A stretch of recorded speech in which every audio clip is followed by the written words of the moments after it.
आसपास के CIs हैं, SDPO वगैरह हैं। वो रिव्यू लिया है हमने, उसमें अभी तक क्या एक्शन हुआ है आगे और क्या एक्शन होना है वो रिव्यू किया है। और इसमें काफ़ी सख्ती से पुलिस काम कर रही है और आगे भी ये बड़ा क्लियर मैसेज रहेगा जो भी जिन्होंने ये काम किया है कि इस तरह की चीज़ है गोवा में नहीं चलेगी।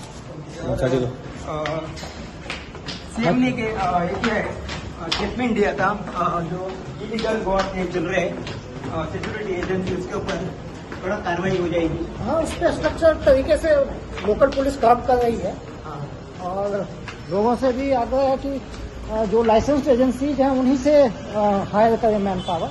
जो बाकी अनलाइसेंस अगर चल रही हो तो उनको आइडेंटिफाई करके उनको लीगल एक्शन करते।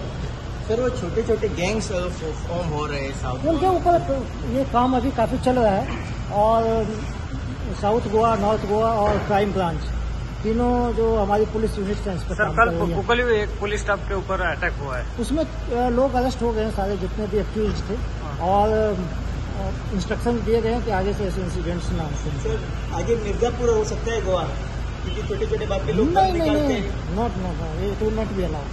That should be very clear to all the goons जो भी बदमाश है। Thank you sir.